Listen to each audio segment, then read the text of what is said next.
একজন রোগীকে nurse suction দেওয়ার প্রক্রিয়া একটি গুরুত্বপূর্ণ নার্সিং কাজ, যা রোগীর শ্বাসনালী পরিষ্কার রাখতে সাহায্য করে।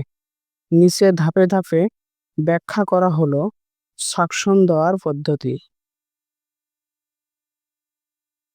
সাকশন দেওয়ার উদ্দেশ্য: মুখ, গলা বা ট্রাকোস্টমি টিউব থেকে মিউকাস সিক্রেশন পরিষ্কার করা, শ্বাস প্রশ্বাস সচল রাখা, অ্যাসপিরেশন প্রতিরোধ করা।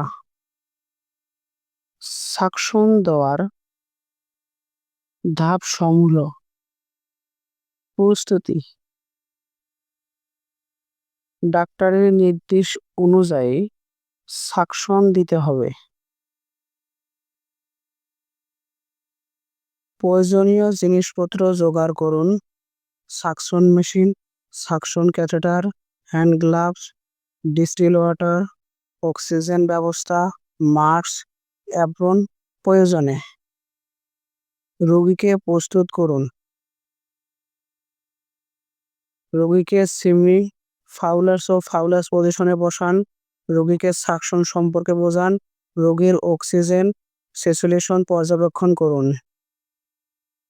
পদ্ধতি: হ্যান্ড গ্লাভস পরুন, সাকশন ক্যাথেটার মেশিনের সাথে যুক্ত করুন। ক্যাথেটারটি মুখ, নাক বা ট্রাকোস্টমির ভিতরে ধীরে ধীরে প্রবেশ করুন। প্রবেশ করানোর সময় সাকশন চালাবেন না, কেবল বের করার সময় ঘোরাতে ঘোরাতে সাকশন চালাবেন 10 থেকে 15 সেকেন্ড। রোগীর মুখে অক্সিজেন দিয়ে মুখের প্রয়োজন শেষ করার পর্ব। রোগীর অবস্থা পর্যবেক্ষণ করুন। শ্বাস প্রশ্বাস, পালস, অক্সিজেন স্যাচুরেশন, শ্বাসকৃত সিক্রেশন নোট করুন। পরিমাপ, রং, গন্ধ, পুরো প্রক্রিয়া রেকর্ড